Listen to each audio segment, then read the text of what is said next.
I'm just sitting here chuckling. Oh dear, oh dear, oh dear. We're the fun ones, guys. Exactly. We're having too much fun backstage talking about boobs. Yes. Exactly. Exactly. Boobs are always a fun topic, right? Totally fun. Just sitting here, we were just having such a good old chuckle backstage, and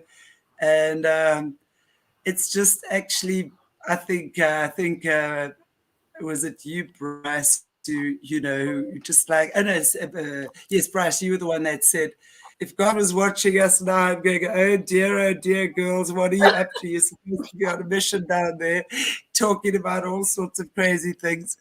But what's wonderful is that we can actually laugh at these during these crazy times, which is really good, because laughter really is such a good remedy for everything, and especially on our topic Yes. it's this afternoon for me. I see Beam Me Up Scotty is already there, way into the night in Australia. Hello, Scotty. And of course, you guys are like 10 million miles behind us as well. So we're all over the globe. We scattered like beautiful little star seeds and just wherever we go. So, but we are talking about werewolves and the Georgia werewolf, Yes. and shifting. I mean, this is like Yeah. topics I want to talk more about. So very happy to have you two girls. Welcome, beautiful Brice and gorgeous Stephanie. I know. This is actually, I covered this story on my channel when I first opened my channel, and I had a very different opinion than I do now. And so I was kind of prompted intuitively to go back and recover this story, this legend here in Georgia, because we know a hell of a lot more about the reality of these legends and folklore than we probably did a couple of years ago. And before we even get into the topic, I spoke about this on my channel. When we really start to think about this concept of shape shifting, like being able to actually change our shape. Now, a lot of the normies out there would think we're probably crazy to even talk about this, but as human beings, we're constantly shape shifting. We're constantly, I mean, you think about a baby is born, both of you ladies have children, they come out of you, and then they grow. You both have sons. I mean, they all of a sudden they're bigger than you. Their form changes. Yep. When you take on an exercise program, your body shifts and changes to meet the demand. So this idea of shape shifting really isn't that far from our understanding. Now, to think about changing species, that's obviously a very drastic shift. And as I've spoken about on my channel, I don't know if this is a bloodline thing, like if there is a race of people who can change to wolves, who can change to lizards. I don't know how that actually works. We know that there's dragon people. Can I just say something about that while we're on the topic? Because you guys know that I've been interviewing Jessie Zabota now for like 2 years already. In one of our earlier videos or recordings we did with her, we spoke exactly about that shape-shifting thing. And what she was saying about shape-shifting is that it really is a demonic type, obviously very low vibrating entity that takes hold of that body. And literally then the body shifts into whatever, and it's usually werewolf, right? They speak a lot about the werewolf.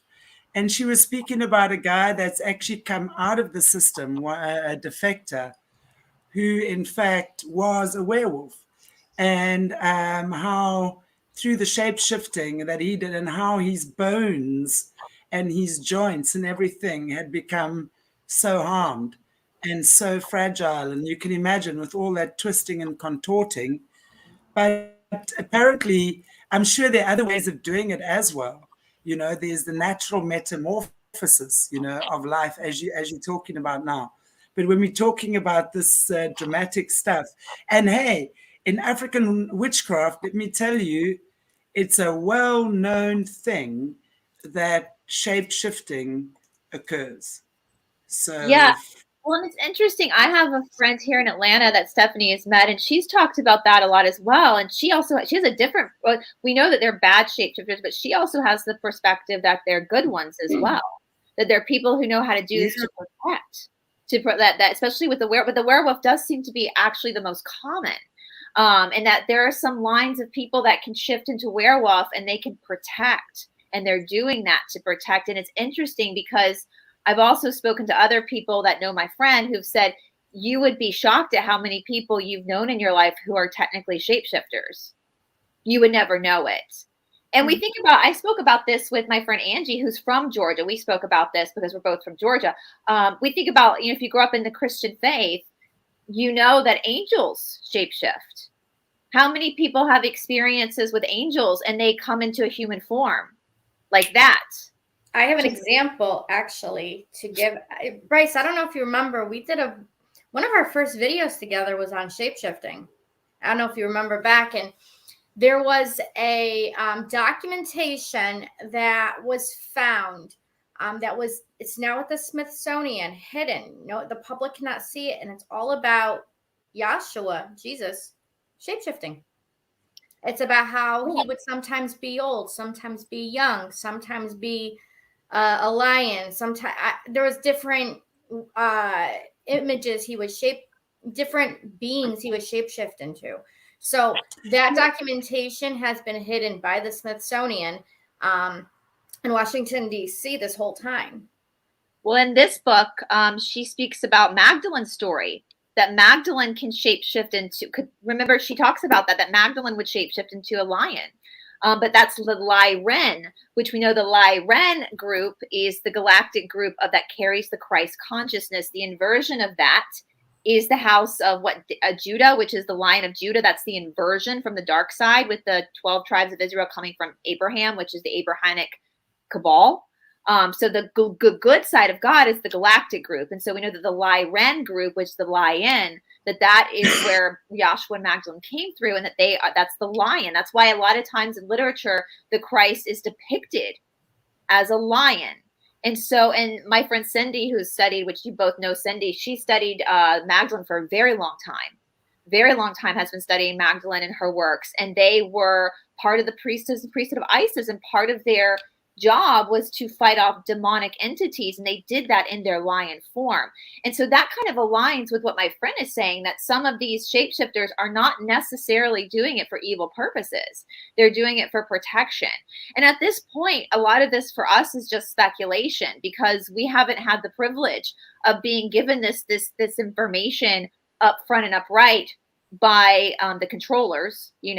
I'm sure our ancestors from Tartaria knew about this, but we haven't. And so in my opinion, and I'm naturally, honestly, as the two of these ladies are with me here, I'm just naturally a very open-minded person anyway. I always have been. And that might be because I, like these two ladies, am sensitive to the other side. So seeing things differently kind of leads you to be a little bit more open-minded. And down here in the South, the South is like, we're a treasure chest of folklore. If you look at the history we've been given, if you believe that bullshit still, let's talk about that. You've got a bunch of white people, a bunch of black people, a bunch of Native Americans. All these cultures are coming together to form one culture. And so you do have white people who are putting red clay at their front door, but going to church every Sunday. You do have the intermixing of the voodoo faith and the Christian faith, as well the Native faiths. And so you have this hodgepodge, and all this stuff is happening around you here in the South. The South, it's a very humid area, so the land breathes. So it's almost like the land itself has its own personality. We're at the tail end down here in the South, of Appalachian Mountains. Now, the Appalachian Mountains run all the way from Georgia, North Georgia, all the way up to Canada, and that's the oldest mountain chain in the world, is Appalachia. And this is where we had the Norris Dam with the Isis temple. And so I remember in school studying literature, there's a rule when you're writing books. And one of these rules is man versus nature. Nature always wins. Nature always wins. And there's a mystery in this idea of nature, as we've all shifted our shapes when it comes to growing and moving. As a woman, you're shape shifting when you're carrying a baby. And so nature is always going to do what nature does. And so some of these folklores that we have, they don't come from nothing. I mean, that's, in my opinion, that's pretty ignorant to think that folklore just came out of nowhere. It just came. There's obviously, where there's smoke, there's fire. Something happened. Now, whether it's been exaggerated or not, I don't know. But that's why I wanted to recover the werewolf of Georgia, because this is, yes, werewolves are one of the most common shape-shifting. And so I do want to say, though, so this story takes place in the 1800s here in Georgia. I have done a lot of research into this family. These are real people that lived. They have descendants still living in the area. So if you live in Georgia, I've said this on my channel too, if you live in the Georgia area or Alabama and you want to travel to this area to try to find this family, I'm going to ask that you be very respectful, because they are private citizens, and the graveyard where this woman is buried is on private property. It is a family cemetery. And from what I understand now, if you do go to the cemetery, they will call the police, because so many people have tried to go and break into the cemetery. So just know it's not a public cemetery. It's a family cemetery. Just be very respectful of the family. They haven't done anything to hurt anyone. Their descendants, it's not their fault that their ancestor had this legend or whatever. But let's get into it. So this takes place in an area called Talbot County, Georgia. And I think I sent you a little bit of a map. Yep, you should. So this is quite far from where I live in Atlanta. And Talbot County it's 30 miles northeast of Columbus, Georgia. So for those who are familiar with the Southeast, Columbus, Georgia is a relatively like medium-sized town. It's right on the Alabama-Georgia border. So this is like South Georgia, close to Florida. This is a very, very swampy area, very muggy. You're not in Appalachia here. You've got Macon, Georgia there. That's where the Allman Brothers are from, the band, the Allman Brothers. What picture am I showing? So now go down. So I want to show you guys how small this town is. So Talbot County, so go back up to the to this one. Yes. So Talbot County is a tiny, or Talbotton, the main town. It's a tiny, tiny town. At this point, you can kind of see from, it kind of looks like a ghost town. There's less than 1,000 residents here in Talbot County to this day. So it's a tiny, tiny town. Back in the 1800s, there were more residents here. There was a lot of farms. A lot of Georgia is very rural. There's, again, a lot of plantations were here. But with that being said, down here in the South, there is a lot of money down here. And the family we're going to talk about that carries this legend, the Bert family, was one of the most wealthy families in the area of Talbot County. And that's Emmy. So this is Emmy, the next picture. This is Emily Isabella Bert. So that's her. They call her Emmy. She's the Georgia werewolf. So let's get into what made her the Georgia werewolf. All right. So her mother was a woman by the name of Mildred Ann Owen Bert, who was born the 22nd of May, 1812. Her father was a man named Joel Hurt Bert, who was born on the 7th of January, 1807.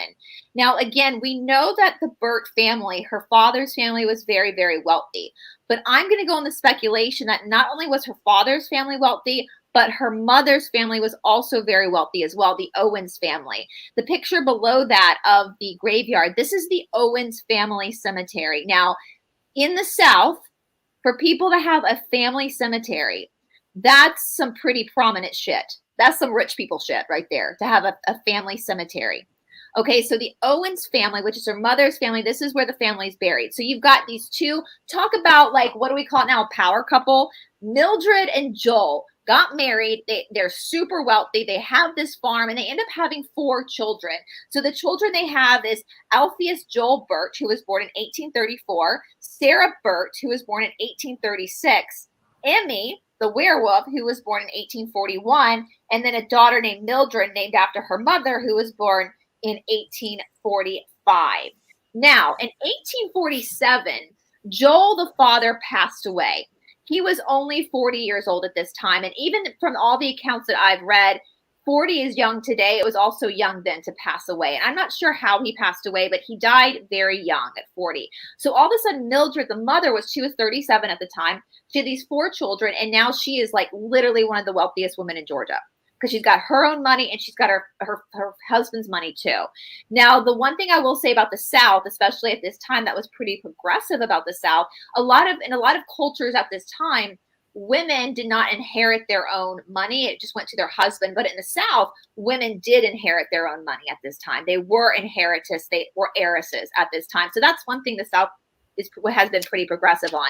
So Mildred now has his full estate. She has all this money, and she's got these 4 children. Now, the story goes is that after her husband died, she decided to pack her 4 kids up and send them to Europe to school.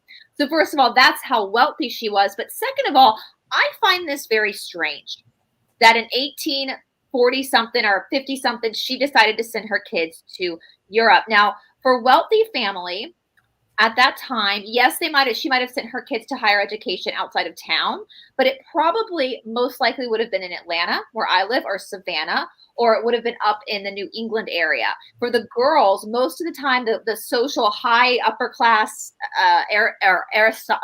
aristocracy of the South, at this time, the girls would have gone to like a refinery school where they would have learned. I went in middle school. I had to go to junior cotillion and learn how to like waltz. Like that's just very common. Learn what silverware goes where, right? That's very common. So the fact that she packed them up and sent them to Europe was already very, very, very strange that she did this.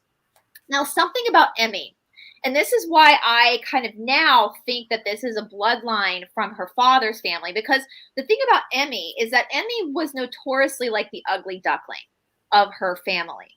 Apparently, she looked just like her father, where the other kids looked more like their mother. And this included very, very bushy eyebrows, which I've said before, bushy eyebrows are very much in vogue now, but they weren't back then. A lot of hair. She was very hairy. Bless her heart. I know women who have that problem and have to wax everything. She was very dark, very hairy. And there was also a legend about her teeth that she was born with these very pointy teeth. And apparently the teeth bothered people in the town so much that her mother, Mildred, actually tried to correct her teeth with whatever dental services they had available in the 1800s, but nothing could be done. So she sends her kids off to Europe. They come back for a break. And at this point, the story goes that Emmy, who was already a little bit socially awkward, started to get even more socially awkward. She was very withdrawn. She wouldn't socialize. And socializing in the South is like mandatory. Like in the South, you think of Scarlett O'Hara, especially as a woman, your job is to socialize. Like Stephanie's been down here in the South. Every single house in the South has a bar in it. There's a bar in every house. It's just very, very social. And so especially for women. So the fact that she was this aristocrat Southerner child, and she wasn't socializing. She wasn't leaving her house. She was always in the library reading. And then something even more peculiar started to happen.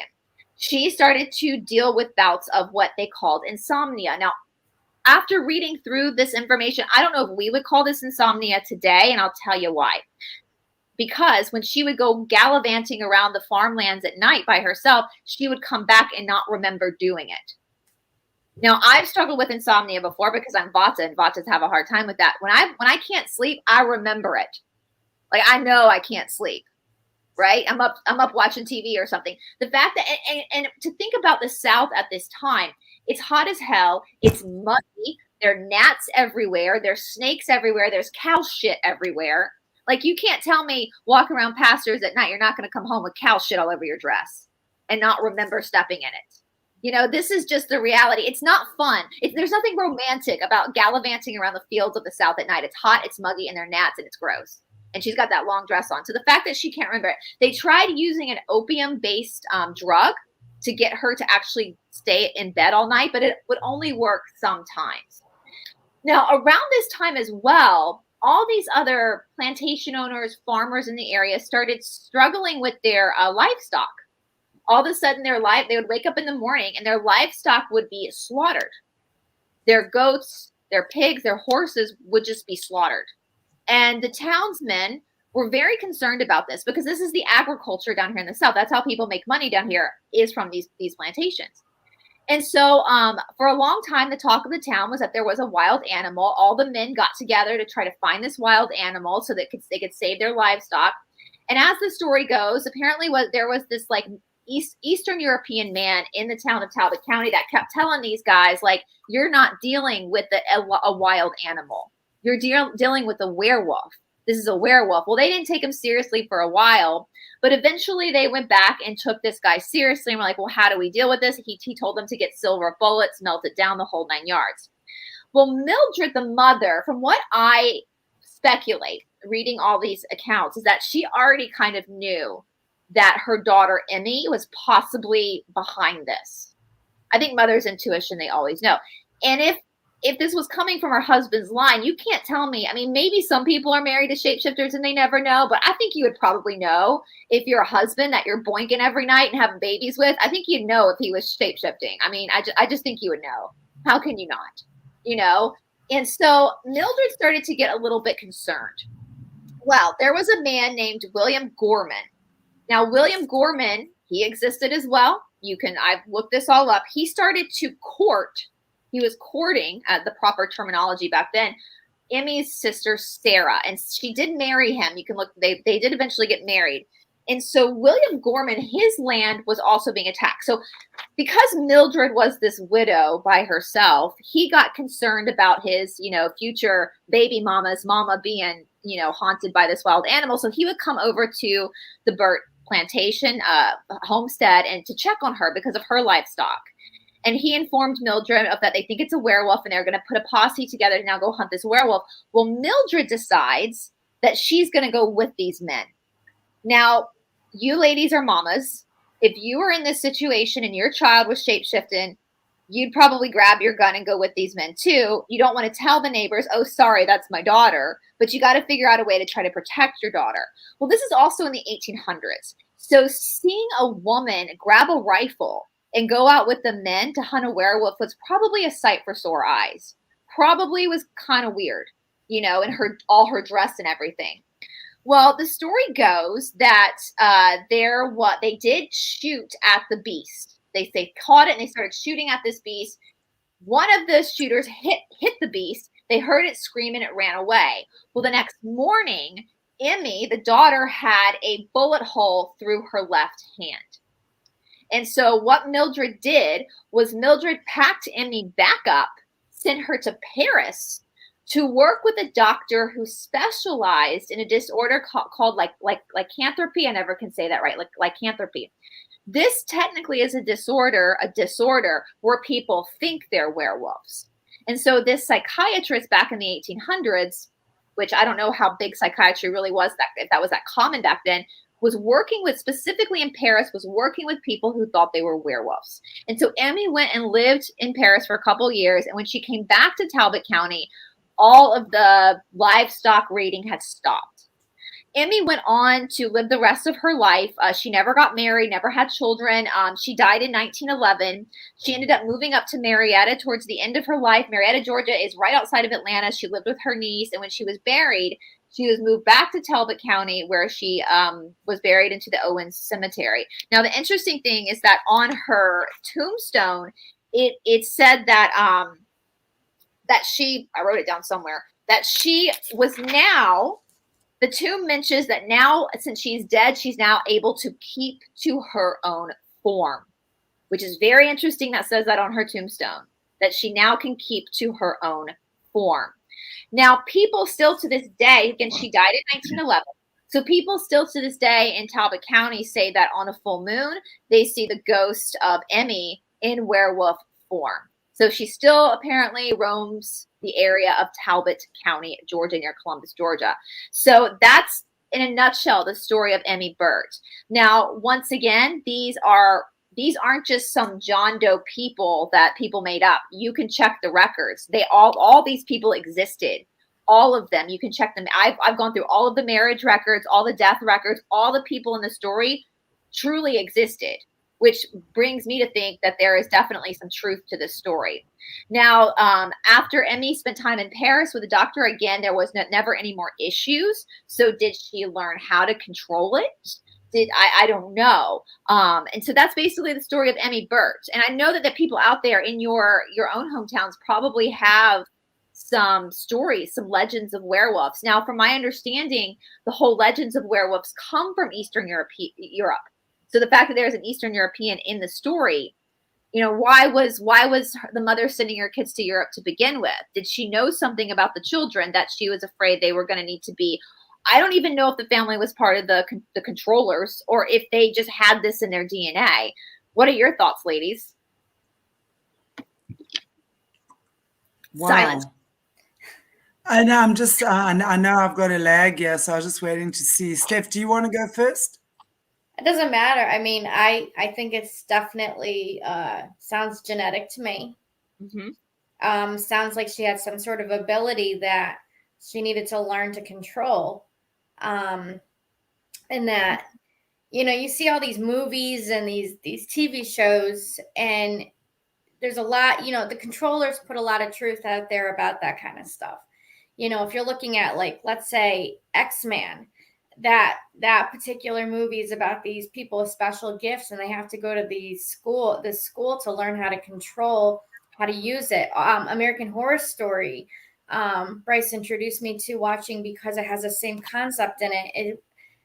It was the third season. Brice, was it the third season called Coven? Yeah.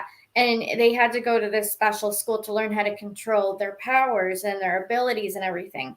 So I'm thinking that, you know, a lot of the story was probably just a cover up to the truth, kind of what we're finding in a lot of other myths and legends and folklore and everything like that. So I'm actually thinking when she went to Paris, she probably went someplace to learn how to control that ability, because the fact that she came back and things were still okay tells me she learned how to control that. Yeah, and according to her obituary, which you can read if you look her up, they talk about her being a fine woman of the community. She ended up being a businesswoman, and she employed a bunch. They called her a great Christian woman. You know, so she was loved by the town. The family was loved by the town. And even though obviously this folklore and this legend about her being a werewolf was obviously around when she was alive, if they put that on her freaking tombstone that now she can stay in her form. But she was obviously loved by the town too. It actually tells me that I actually think they kind of knew, like, this wasn't just something that they were trying to cover up or anything. I feel like the town knew. And they had to, if that's on our tombstone, obviously they knew about shapeshifting. And we're talking about the 1800s, so that's the very, very ending of Tartaria. And so you would think that they would know about these things. Yeah, I was about to say, I think in the 1800s, round about there, this stuff was a lot more accepted, common knowledge, frequent. Yeah, what's the word I want to say? It was around a lot more than what it is today, you know. So I think I don't think it didn't scare people. I think it certainly scared people. But you know, and every now and again, and I think, like, I also my sense around that is that definitely came in, but almost like in an evolving state. So for me, it feels like the spirit was evolving through that darkness and into the more humanistic experience, because that's very possible from my experience and my understanding, you know. So I do think that, yes, she was running around doing those things.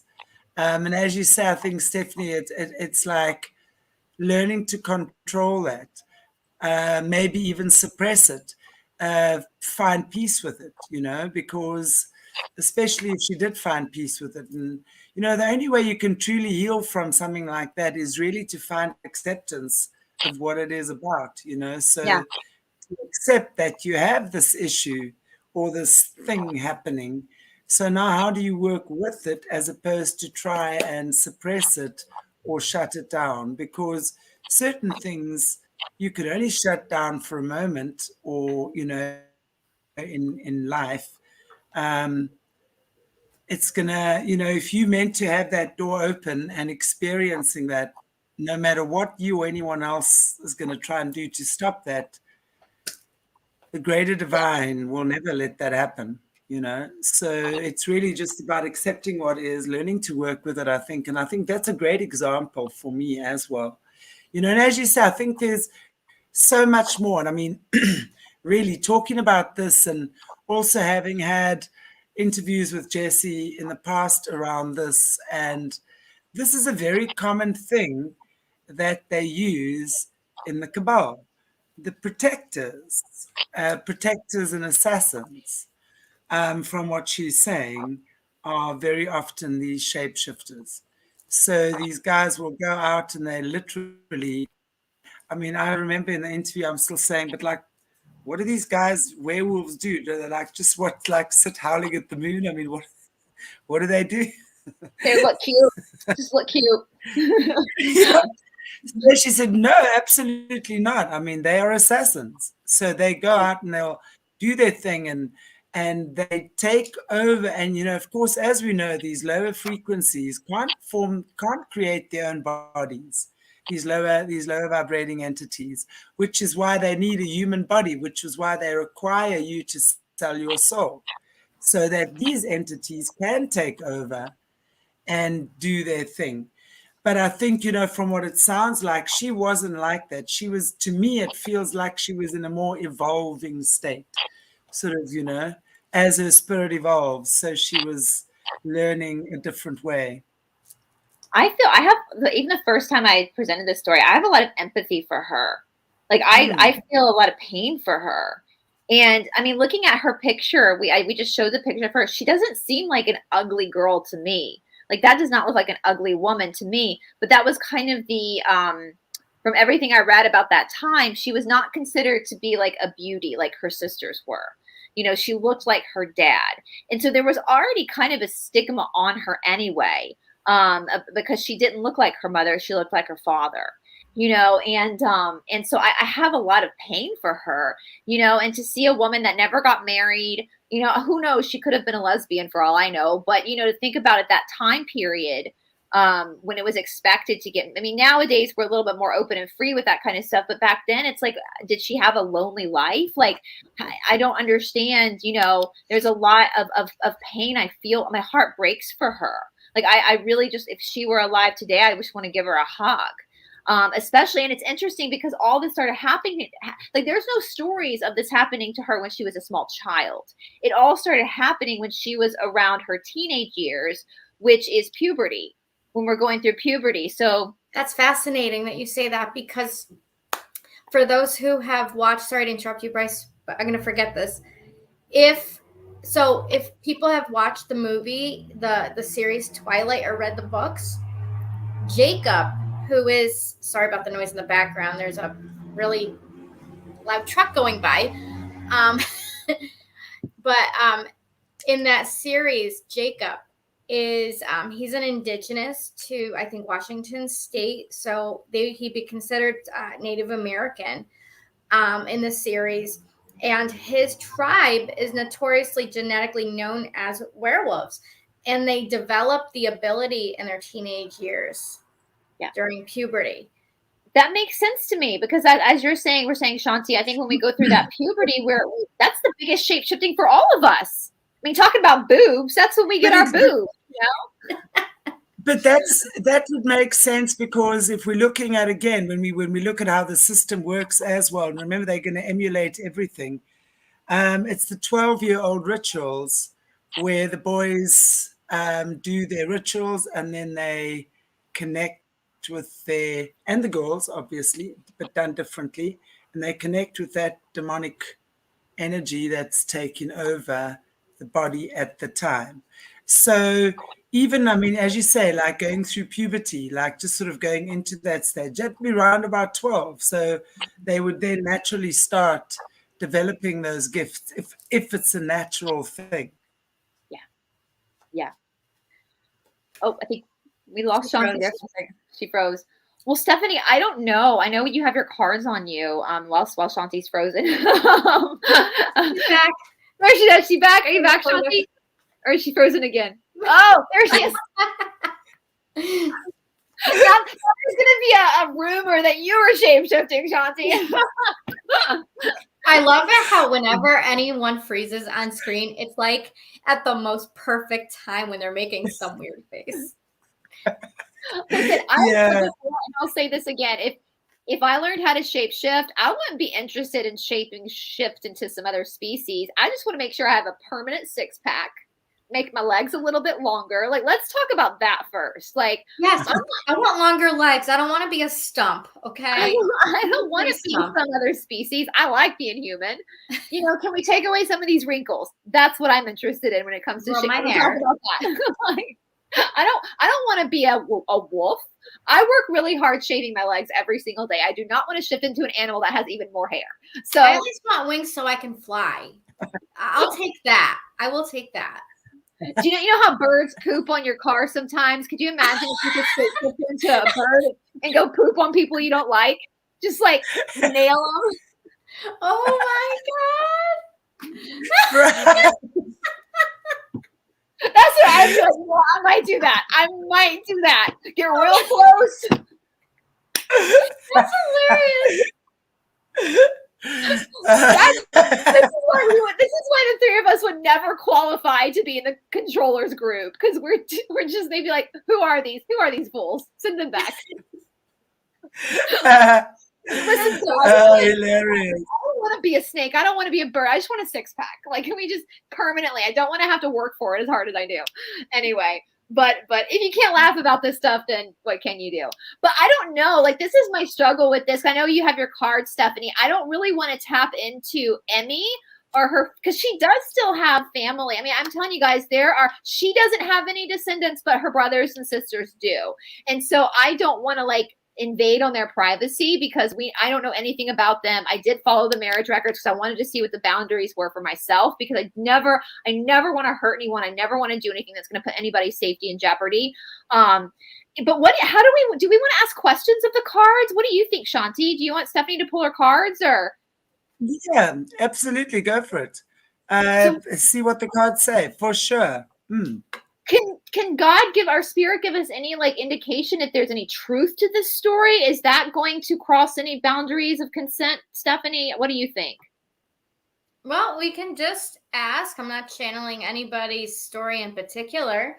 We can just ask if the folklore has some truth to it in general. Okay. Yeah. Because I intuitively get that there is a lot of truth in there. So let's see. And while she's pulling, because I know she's got to pull right now, I'll just say, like, again, the fact that this family was also still loved by the community, but yet this legend was still so prominent. And the fact that it says it on her grave. Like, I don't want you to put that on my tomb. Well, now she can stick to her form. Like, what the fuck? Like, what is that? Now she can stick to her form? Like, what? Well, she definitely was shapeshifter, and it is genetic. And it took place when she was literally sleepwalking. Yeah. So sleepwalking, so like walking away, and this is during your sleep. And it's like there was a drastic shifting that she did, and it's next to this 5 of Swords. So that would be like literally shifting into something else. And it is genetic with the 6 of Cups. So I'm getting that is accurate according to the folklore in terms of accuracy. Yeah.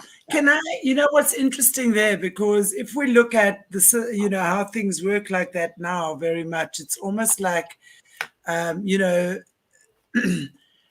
parents would take kids into the system if they're part of the cabal, and kids like that would be used. So it wouldn't surprise me, as you said, if it happened when she was sleepwalking, then that's when she would have opened herself up to some weird entity. So even if it is genetic, that would be more reason that she would be like the RH negative blood group, stuff like that. We're more open to certain things. Oh no. Well, when you're sleeping, you're kind of like an open portal to a certain degree. So it wouldn't shock me if it only could occur during her sleepwalking and she's not remembering things, because I mean, literally, it's not like she's in bed sleeping. What do we do in our sleep space oftentimes? We can astral travel. We can get all sorts of messages. All sorts of things can take place. Your soul literally is off gallivanting sometimes in our sleep. So what is happening at that time when she's walking around the fields? She's literally asleep. Her body, her physical body is in a sleep state, but it's like almost being controlled by something else in a way. Does that make sense? I think she would shift. Actually, she started shifting.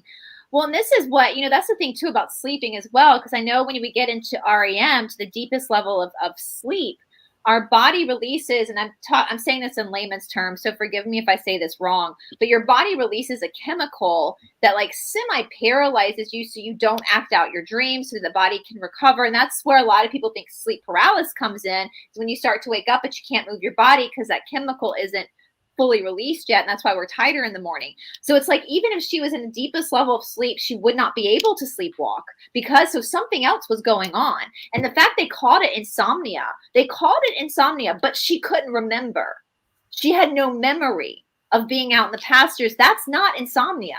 That's not insomnia. Now, I don't know how to ask this, Stephanie, because you know how I talked about, that's why I wanted to focus so much on the fact that before this controversy happened, before there was any rumors, as Shanti's still frozen again, before there was any rumors of this werewolf, her mother sent the children off to Europe to school. When they came back, that's when everything started. Is there a way to ask? And I said that was weird. That's weird for Southerners. Why didn't they go to a preppy school, private school here in Georgia or up in New England? Why did they go to Europe? What was going on in Europe? Like, why did Mildred send them to Europe? Is that private? Is that too much prying into their privacy? I don't know where the laws of consent lie here. Are there specific schools in Europe that are like, I guess we can ask that are like schools for people who have these abilities? Does that make sense? You mean when she went to France and the first time. So in the story, just a refresher, so Joel, the father, died. And then Mildred, the mother, sent all 4 children to Europe to school. Why did they go to Europe to school? Why didn't they? We can ask what's so special about the schools in Europe versus America during that time period where a family like that would want to send their kids to school. Yeah. Because then I'm not prying into their business in a way. Now, I will say there's a fine line on that. Yeah, there is a fine line there. And I will say, too, logically speaking, around this time, the United States went into the Civil War in 1860. So it could have been her trying to just get her kids out of the country before the Civil War broke out, especially the oldest son, because the oldest son would have been recruited to fight for the Confederacy. So it could have been her. It could have been just like a draft dodging, moving them out of the country. Before that, I don't know, but then again, I don't know exactly the timing of this and when the war actually reached the South, because it's not like we have today where we have the internet and all that kind of stuff where we can find things out really quickly. So I don't know. Getting them away from some sort of chaos and everything. Hold on. So I dropped a card, which always happens. So I feel like I ask, generally speaking, not necessarily the family, but why would a family like that send their kid to school in Europe? And what I got is that families might have had to literally move their kids because they had to get them away from chaos. So it could have been the Civil War that she was removing her children. It could be something to do with that. Yeah, because that crossed my mind as well, that she knew the war was coming, and especially her oldest child was a boy. And again, that he would have been recruited probably even as a teenager. We know there were 14, 15-year-olds fighting in the Civil War, so they tell us, or whatever the Civil War was. I think it was part of the mud floods. I don't think it, but there's something that was happening that she moved them away. And then when they came back, that was when all hell broke loose. Yeah. Can we ask about lycanthropy? Just generally speaking, because we'll ask, is this actually a thing, or if this was actually to control the ability? Well, lycanthropy still exists to this day, and this is my thoughts behind it. You got a hell of a lot of people that have been diagnosed with lycanthropy. There can't be that many people out there that have a disorder where they think they're a werewolf. Like, you can't tell me that that's an actual mental disorder. So let's ask, is it a mental disorder or are they werewolves? Yeah, that's what I'm thinking. I think it's just a cover up from the controllers to not admit to us that shape-shifting into a werewolf is real. I think they came up with like a clinical diagnosis to basically label people as crazy who think they're werewolves when they literally maybe have a genetic disposition and they're trying to seek help for it. Does that make sense? Mm-hmm. Because you guys, if you're watching, you can. I always encourage people to research anyway. But lycanthropy, that's like a big topic in psychology. Yeah. I think it's more or less people literally do have this ability and they have no idea what to do with it. Yeah. And I think that it's just like a cover up. It's definitely something that runs in families because it's like you have the 10 of Cups here, which is about family and everything like that. And it's, I do feel like it comes out in adolescence with the Page of Swords because that's in your childhood. You know what I mean? And it's like the Seven of Swords. It kind of just, it kind of sneaks up on the adolescent and just kind of like causes a lot of confusion. This card keeps coming up. This is chaos and confusion. So, and then we have the Temperance card, which I can get as a shapeshifter type of card because angels, angels can shapeshift and everything like that. Doesn't necessarily, most of the time it doesn't mean that, obviously, but yeah, I'm getting it's more or less an actual real thing, and they're gonna send people to these psychiatrists to probably suppress it and make people think they're crazy. Do they have psychedelic pharmaceutical medicines that suppress this? Have they created an actual? You're funny when you get a download. You get all. I was like, wait a minute, suppression. What are they like giving people a pill to take to, especially people who maybe aren't in the fold, right? Because I'm sure let's look at this too. What the heck is things like schizophrenia and stuff like that? What is really schizophrenia? What is it? Like, really, what is it? What are all these real medical diagnoses that people get put on? Because if you're looking at something, for instance, if you're looking at a drug like Prozac is pure fluoride. That's what Prozac is. It's fluoride. And what does fluoride do? It suppresses you.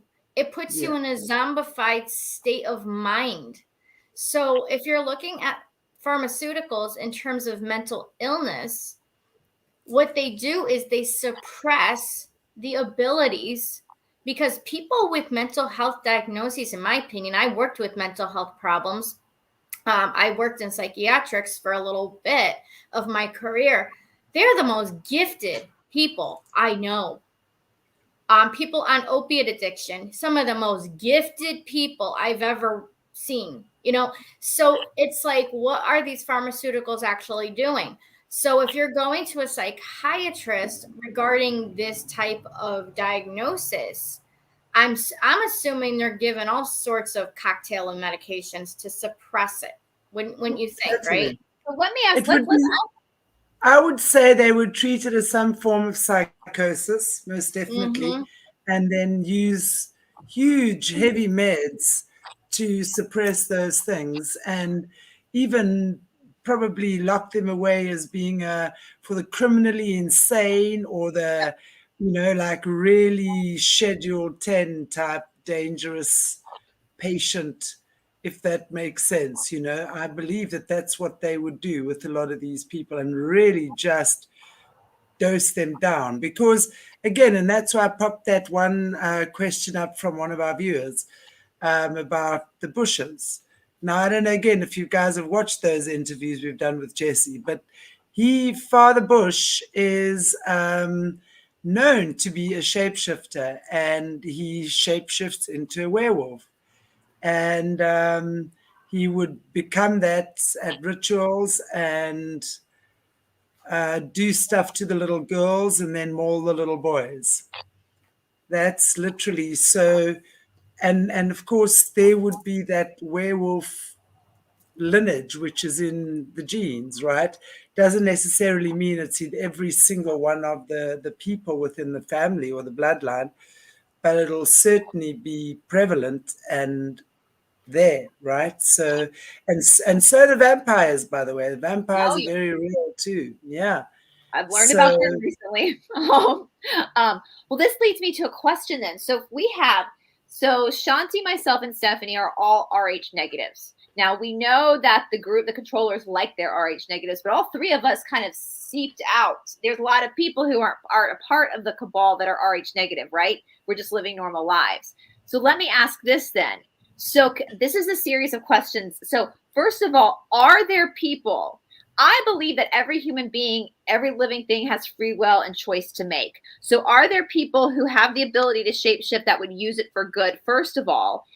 Do they then suppress those people through medication because they're not a part of the club, so they can't control them, to then deem them as crazy so that they can't utilize them for evil? Does that make sense? Like people who are not a part of the club, they're not in that controller group, but for some reason, because some DNA slipped out of the fold through a affair here and affair there, this lineage got passed out to normal people, and all of a sudden they're realizing that there are people out there that have this ability that actually have a conscience and a soul and would probably use it for good. But they can't have that because they want to. Oh my God. Yes, you're absolutely correct. Okay. And they're targeting children. So they're targeting children that, well, first of all, I think they target children in early childhood with the education system. So if you take me, for example, I went through weird stuff in elementary school and weird stuff in middle school. Some stuff actually in high school, now that I'm thinking about it. And I was smart, but they made me feel like I was stupid because I didn't buy into the BS of the system. A lot of people who, are star seeds and such, they never bought into the whole education system and they couldn't get good grades or anything like that. I'm actually surprised I got past high school. You could give me a test on music and stuff like that, and I'd ace it, no problem. Art, no problem. But when it came to stuff like mathematics, I looked at it like, well, this is stupid. You know what I mean? And it wasn't like basic math. I'm talking like algebra, and I'm talking about calculus and stuff like that. But it's like they start off with that system, and what it does is it starts to make them, it's like they're working on making children feel like they're like left out in the cold, and then blocking and suppressing them. So when you go to a psychiatric office, it's great that I actually have this experience because I saw all over the place, no matter what office I worked in, whether it were general medicine or whether it was psychiatrics. Most kids right now are suppressed on some sort of mental health drug. Most kids. They're on a Prozac. They are on Wellbutrin. They are on Seroquel. Ritalin. Ritalin's a big one. Yeah. Ritalin, Adderall, Vyvanse. The newest one, which is a non-stimulant, and it has a host of problems linked to it, is that, what is it called? It's an ADHD medication, and terrible medication. 10X is another one. 10X, I've seen kids go angry as all hell on that. So it's like you have so many host of medications that most kids are on at least one. Most kids are on at least one. Not to mention, they're getting all these, throughout the years and their childhood and everything like that. So then you're pumping them full of heavy metals, which then actually creates the mental health problems, because then when you have toxic heavy metal in the body, it actually starts to cause psychiatric effects like anger problems, and severe depression, severe anxiety. So it's like, it's all a circle, it's all a chain reaction. And then they're taking really, really amazing gifted kids in school and making them feel like they're absolutely nothing. So it then puts them in a depression. So next thing you know, they're on a freaking depression medication. It's all interwoven together. So when we look at, because when I was a kid, no one was on any medication when I was a kid. But they tested us a lot, and they're testing even more now. And I just assumed they were looking for people who are free thinkers. But are they also, will the cards tell us, are they also looking for kids that potentially have shape-shifting abilities? through Yes. some testing? Like, do they know things to look for? Yes. It's interesting. I was tested all the time. All the time. I was always like, why am I being taken? And I was actually put on Celexa at the freaking age of 7, 8 years old. So yeah, the school was very adamant. I had very bad depression. I need to go on some sort of medication. So I was put on something very early on. So I'm very outward about it because my experiences actually show that, you know, this is happening. Well, and that's what, like, because I think about this, like, I know growing up, I always scored really high in reading comprehension, which obviously, look what I do on my YouTube channel.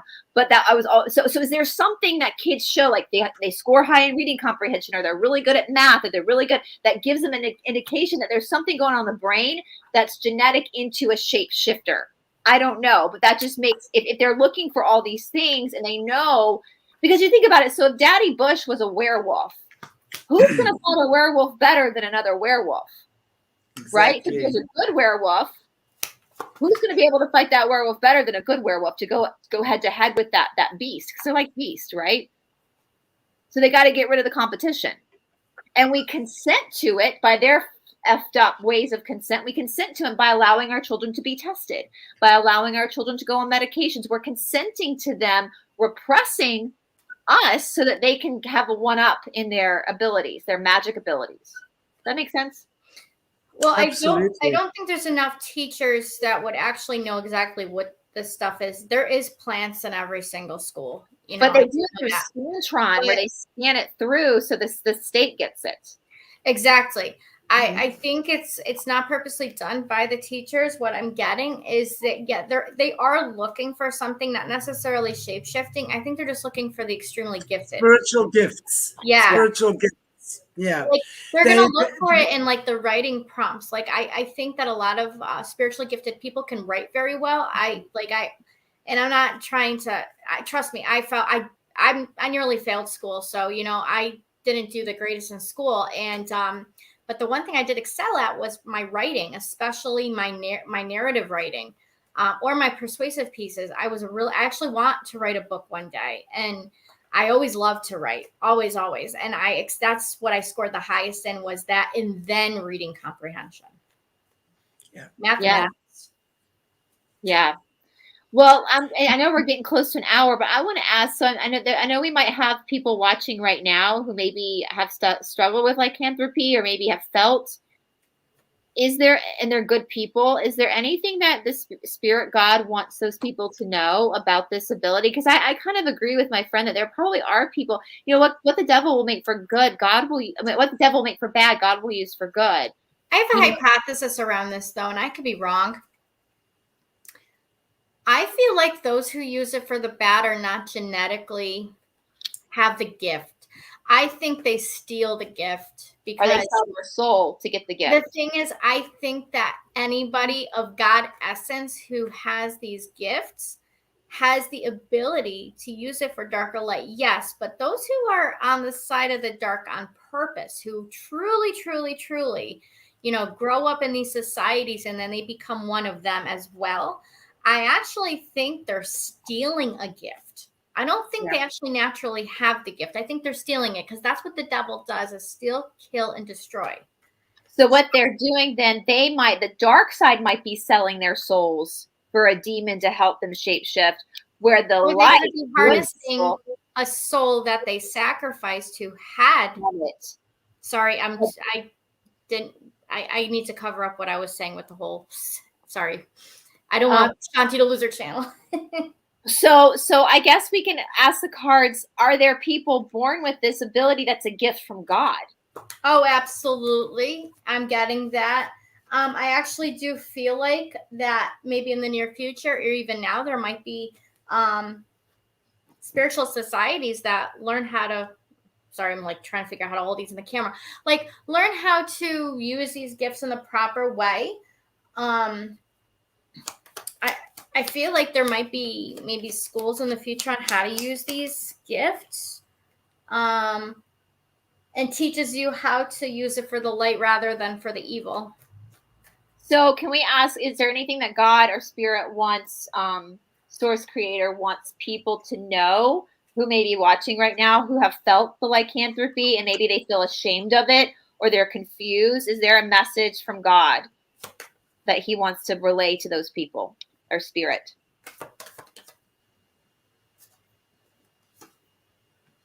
Well, they're purposely being suppressed right now.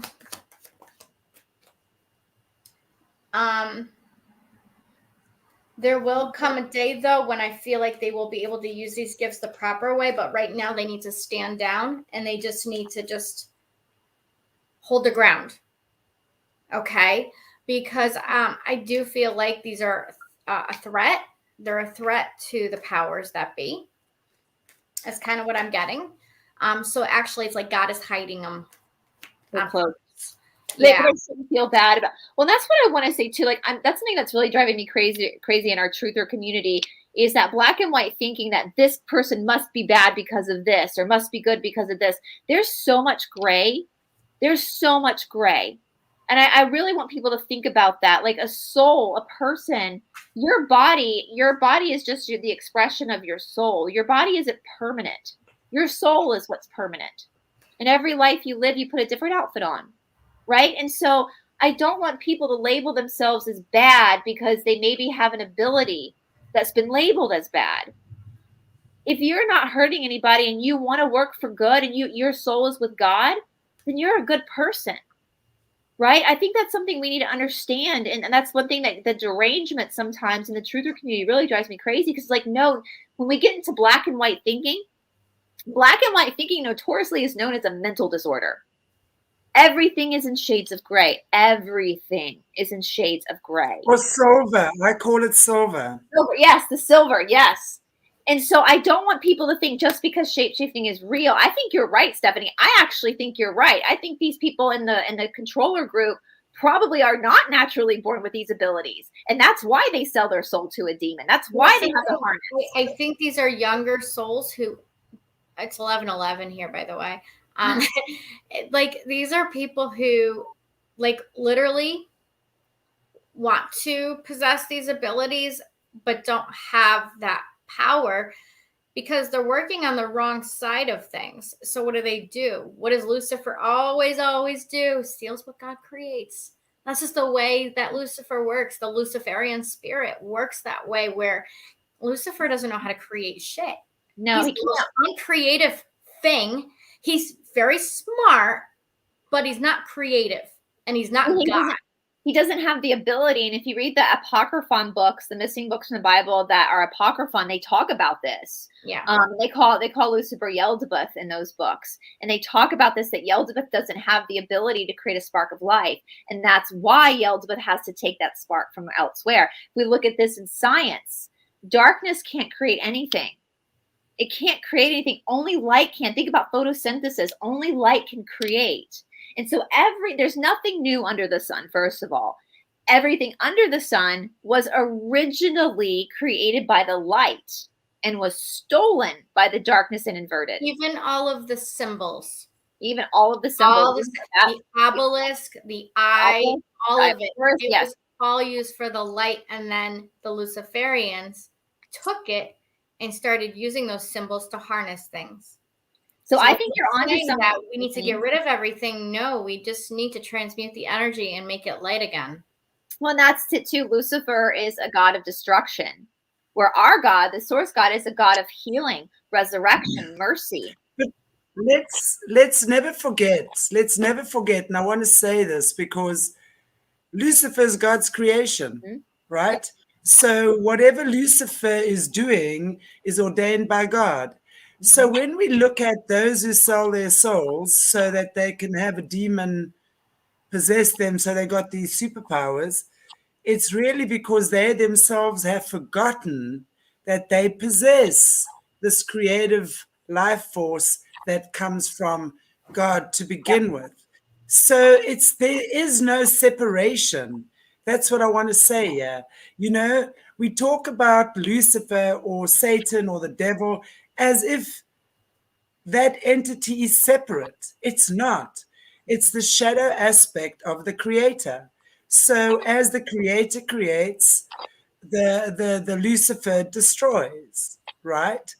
So when we look at what we are attracting into our lives, if we are part of that destructive force, it really is because we have forgotten that we have the ability to create and co-create with God. So that's why I say at these times, it's so important just to remember that. I always say, you know, with the work I teach and stuff, really how the alchemy works is by applying the teachings. Mm-hmm. And when we understand that nothing can be created or destroyed, it's only ever transferred or transformed. So when we understand that whatever this lead feeling or Luciferian feeling inside of us is, it's really us aligning with that particular vibrational frequency. So we just have to remember that we are born to create and we are co-creators with God. And when we remember that, that whole shadow aspect of who we are dissolves. Mm-hmm. And that's like the bottom line for me. You know, we all tap into that. We have these fears.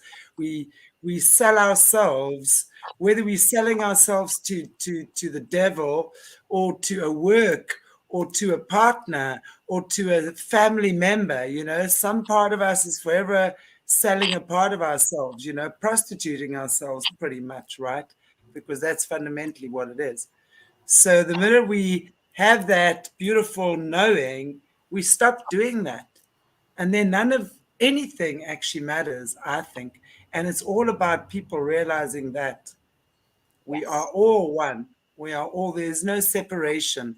If you look at Lucifer in the sense of, what are you teaching me about my own shadow? Power, money, power, greed, fear, whatever, you know. Lucifer's a great teacher if you can allow that. And that's what, in a lot of the Indian culture, that's what demon means. Teacher, demonstrator. Your the friction in your life isn't, that's where you're going to learn. It's not going to be the easy times, it's the friction. Mm-hmm. Yeah. Absolutely. So, you know, it's such a beautiful time for us to remember this, you know. And we understand everything is about polarization, and we are polar opposites. I mean, look at your own personality, all of us. Look at your own self, you know. I know I can be as blissful as a bunny one moment, and, you know, 3 hours later, I can be walking around like a thundercloud when I knock my big toe or something, you know? So, you know, we have this polarization, and all we have to do is just find the happy medium. Yeah. And I think that's what life is about. It's just it's a beautiful time. Really, it is. It's a really, really beautiful time. And the more we pray for others and wish them well, the more we give that to ourselves. So really, praying for someone else is really praying for yourself. That's what I believe anyway. And I think, too, that's a good point, just not to judge, not to be the judger of other people. And let you know, and especially when it comes to stuff we don't understand, because we don't understand it. And yeah, we all have shit to walk through. Each and every one of us. We all do. And that's why we have friends who can help us along this poopy path sometimes. Who can crack boob jokes at 10 o'clock in the morning? Yes. Sticks on wheels. What was that? Oh, no, not sticks on wheels. What is Stephanie? What does David call me? We've talked about it on my channel before. So Brice is a whopping 110 pounds. She's not that tall, but she, you know, I've seen her in person, and she's long and lanky. And normally when you're like really, really thin, you might be pushing an A or a B boob size. No, Brice has boobs, okay? She got boobs. So you called her tits on a stick. Now, I'm 4'11". I'm very stumpy, so I'm tits on a stump. So we're the Toast Sisters, okay? You know, it's an acronym, okay? We have to have fun in this great awakening. Well, So, I was texting with Stephanie this morning because I got a bit of strep throat right now, guys. Not gonna lie, I'm high up on that medicine we can't talk about on YouTube, and I've got a bit of a fever. But I was like, no, we're gonna do this. And I was texting Stephanie about my throat, and we're just complaining, and she was complaining about some aches and pains. And then Stephanie goes, "Well, at least we have big boobs." And they're real. I got the stretch marks to prove it. I shapeshifted. Yeah, these. exactly. I shapeshifted them when I was a kid. I was a teenager. So, I'm definitely shifting into mine, that's for sure. Because I got boobies on a branch. You girls can have tips on wheels or whatever it is. I've got boobies on a branch. I mean, and you're right, because Chantelle was like, Brice, you don't look like you have them. I'm like, girl, I got them.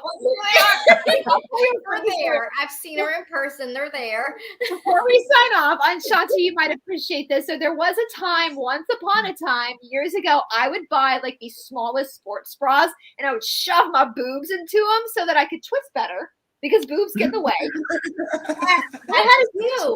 I had a teacher once, as he was adjusting me, he goes, you know, you got two options. You can either deal with your boobs or you can breathe. Because my sports bra was so tight, I was like shoving them in just to be able to like get around them. And in my practice, you got two options. You can either deal with your boobs or you can breathe.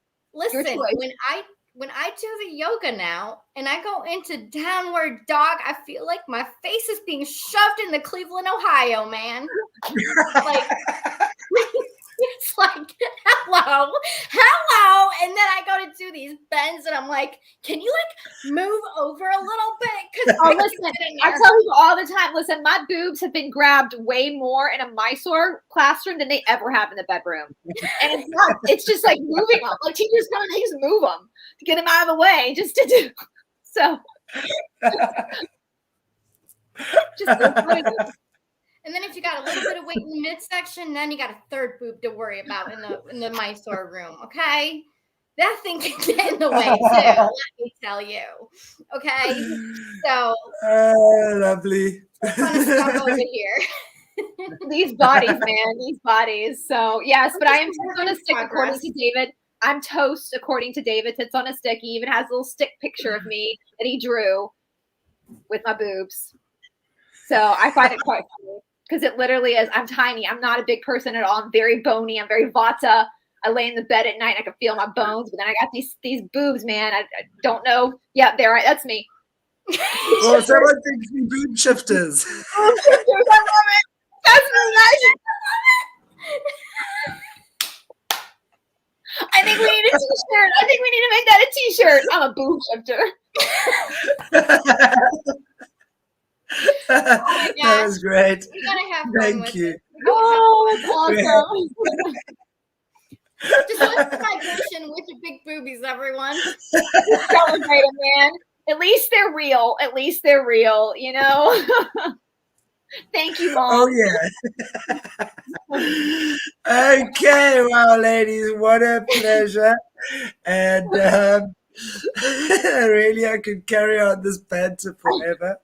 But I just want to say thank you so much to you guys. Very, very interesting conversation today. Especially the ending there. It's great. Have I shifted again? No. It says at the ending we turned into 14-year-old boys. Have I shifted again? We shifted into 14-year-old boys at the end there. Our conversations make my day complete. I know.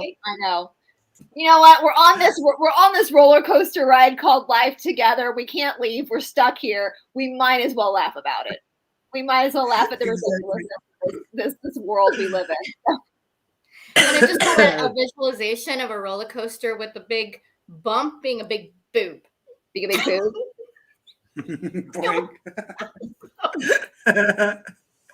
My mind is so warped sometimes. Just ignore me. Okay, on that booby note, we will not get trapped in a booby trap. So we will then bid you all farewell, fellow travelers. Thank you again for joining our what's supposed to be Mystery Monday that is now mysteriously moved on to Tremendous Tuesday. Yes. What Tuesday? What did you say? I said this week we shape-shifted into Tuesday.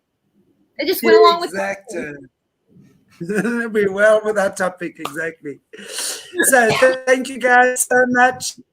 Love you all. Thank you so much for watching. If you haven't already, please give us a like, a share, subscribe. Find us on Instagram, Facebook, BitChute, Twitter, all the links below. God bless you all. Take good care of yourselves. Mwah. And we'll see you next week. Keep those sticks.